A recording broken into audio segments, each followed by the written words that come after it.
यहाँ पे तो एक और नया झगड़ा चालू हो गया, आजाद समाज पार्टी और बहुजन समाज पार्टी। किसी गांव के अंदर दो झंडे आएंगे, एक आजाद समाज पार्टी का, एक बहुजन समाज पार्टी का, किसको वोट करोगे?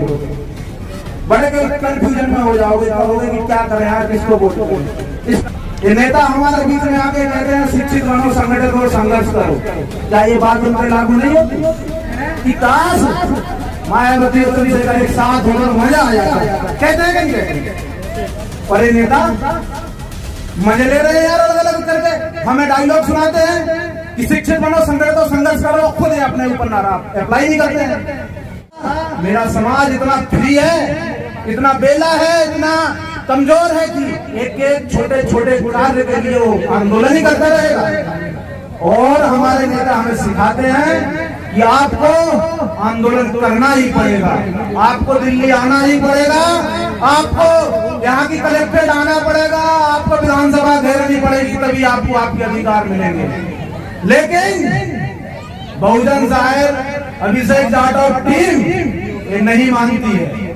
हमारा मानना है कि सिर्फ आंदोलन से हम इस देश को मजबूत नहीं कर सकते हैं। नीला झंडा इस देश को पहचान देने वाला झंडा है, ये दलितों को पहचान देने वाला झंडा नहीं है।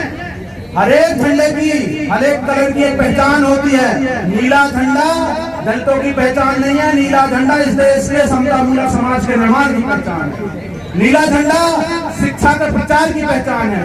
नीला झंडा उठाने वाला आदमी ये दर्शाता है कि आप इस देश के शिक्षा के समर्थक हैं, मनुवाद के विरोधी हैं और जातिवाद के विरोधी हैं और इस देश को मजबूत करने वाले व्यक्ति हैं। इसलिए ये टीम मानती है इस देश का बहुजन जो भी नीला झंडा उठाता है, इस देश का सबसे बड़ा योद्धा है। और ऐसे योद्धाओं के लिए मेरी तरफ से क्रांतिकारी जय भीम। साथियों, मैं आप लोगों से एक बात और कहना चाहूंगा कि बहुजन नेताओं साथ में आओ, इस बात को दिमाग में रख लीजिए कि जिस दिन ये बहुजन नेता एक साथ में आए वो आपके आंदोलन बंद हो जाएंगे और आप लोग पूरा समय अपनी शिक्षा, अपने रोजगार और अपने समृद्धि में दे पाएंगे। क्योंकि अगर आपकी समाज के बीच का विधायक विधानसभा के अंदर होगा, बल्कि मैं गलत बोल दिया, आपकी समाज का नहीं, आपकी विचारधारा का, अम्बेडकरवादी विचारधारा का विधायक अगर संसद भवन विधानसभा के अंदर होगा और सांसद लोकसभा के अंदर होगा, तो आपको बात बात पे आंदोलन करने की जरूरत नहीं है। एक छोटा सा उदाहरण दे देता हूँ, चंद्रशेखर भाई सांसद बने तो वो आपको लगता है उस लोकसभा के अंदर दलितों के ऊपर अत्याचार हो पाएंगे?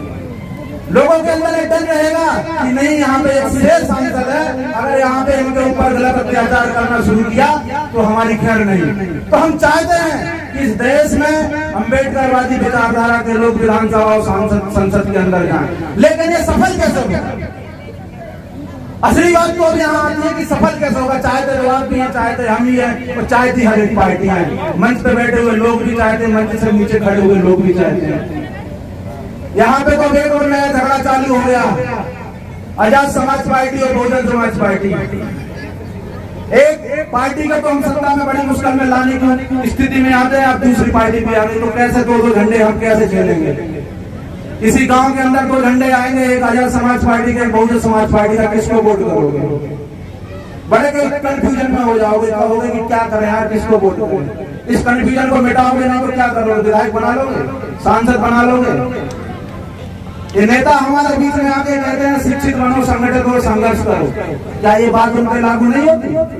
वो शिक्षित हो गए, संघर्ष भी कर रहे हैं, वो संगठित क्यों नहीं होते भाई? ये सवाल आप नहीं पूछेंगे। ये सवाल सिर्फ आप गली मोहल्ले में बैठ के चर्चा करेंगे, चाय की टपरी पे करेंगे, चौपाल पे बैठ के चर्चा करेंगे कि यार इस देश के नेता एक हो जाते तो हमारे विधायक सांसद। तो ये चौपाल एक बार दिल्ली में भी लगा लीजिए भाई। एक बार अगर 5-5, 10 लोग बैठ के चर्चा करते हैं कि काश मायावती और चंद्रशेखर एक साथ होकर मजा आ जाता। कहते हैं कहीं भाई, कहते हो हाथ उठा के जवाब दीजिए। तो जब आपस में बैठ के कहते हो तो इस चर्चा को एक बार दिल्ली में किया जा सकता, करना पड़ेगा ना। एक SC/ST एक्ट के लिए आप दिल्ली की सड़कें जाम कर देते हो, रिजर्वेशन के खिलाफ कोई आवाज उठती है आप दिल्ली की सड़कें जाम कर देते हो, गांव मोहल्ले से लेकर भारत बंद भी कर देते हो। और ये नेता मजे ले रहे हैं यार अलग अलग करके, हमें डायलॉग सुनाते हैं कि शिक्षित बनो, संगठित हो, संघर्ष करो, खुद ही अपने ऊपर नारा अप्लाई नहीं करते हैं।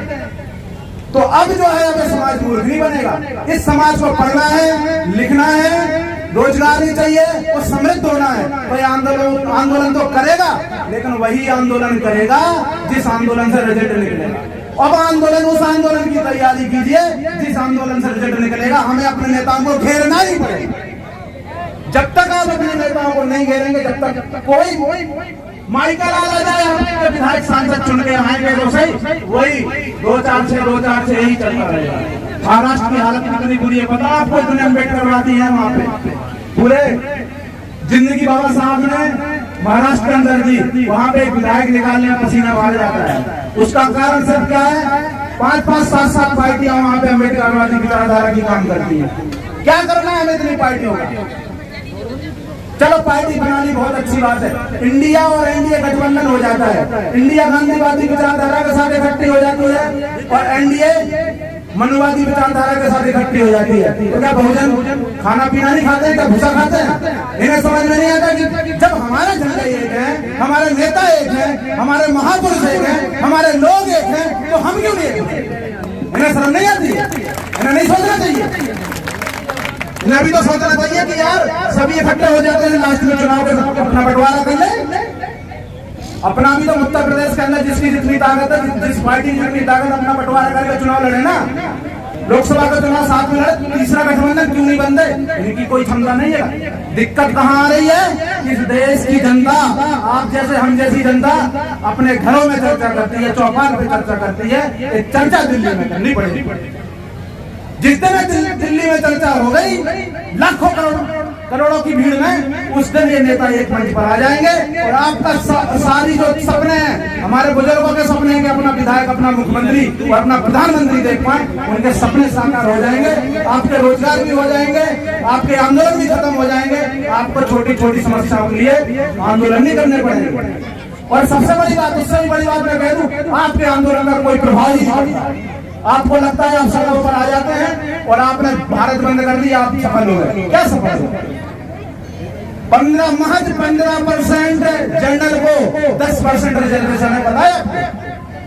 जिसकी संख्या 15% है उसको 10% रिजर्वेशन है। आपने क्या उखाड़ लिया? आपने उखाड़ लिया क्या? हमारे नेता ने उखाड़ लिया। हटाओ, उनको मिल रहा है, कोई विरोध नहीं कर सकता, ना करेंगे। आपको कितना? 22% जनसंख्या, 15% रिजर्वेशन, मतलब तुम्हारी 22% संख्या है एससी वालों की और तुम्हें 15% रिजर्वेशन मिल रहा है। और जिसकी संख्या 15% उसको 10%, तुमसे ज्यादा मिल रहा है। और एक बात बताओ, क्या आप दोषी हो किसी जनरल को गरीब करने में? किसी एक भी घटना को बता दो, किसी जनरल किस कास्ट के व्यक्ति को क्या आपने कभी घोड़ी पे चढ़ने से रोका है? मूंछ रखने से रोका है? उसकी गाड़ी घोड़े को रोका है? कभी नहीं रोका। तो उनके गरीब होने में आप कारण नहीं हो, आपके गरीब होने में, आपके पिछड़ेपन में वो कारण है। वो चलो मिल गया ठीक है, लेकिन आपको क्या मिल रहा है? आपको सिर्फ आंदोलन। अभी यहाँ पे घटना हो जाए, चलो कलेक्टर घेर लेते हैं। बड़ी घटना हो जाए, चलो विधानसभा घेर लेते हैं, आ जाएंगे नेता नीला झंडा घुमा के, चलो ये घेर लेते हैं। अरे भाई क्या करोगे घेर के? कितना घेरोगे?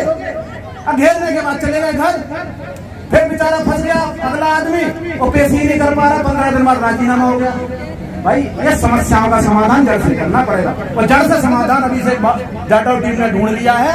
इस देश के नेताओं को ये करना है, एक करके इन्हें संसद भवन और लोक विधानसभा के अंदर भेजना है। ये अपने आप समस्याओं का समाधान करते रहेंगे, हमारे साथ आपको डालना। तो साथियों, इन्हीं शब्दों के साथ मैं अपनी बात को खत्म करूंगा। हमारे भाई बैठे हुए हैं, वो अपनी बात रखेंगे। बस मेरा हाथ जोड़ से आपका विनती भी, अनुरोध भी है कि जिस दिन दिल्ली बुलाया जाए, आपको जिस दिन भी बुलाया जाए, जितनी ताकत से आपने भारत को बंद करा है, उससे डबल ताकत से इस देश के नेताओं को घेरने का काम कर देना। जय भीम।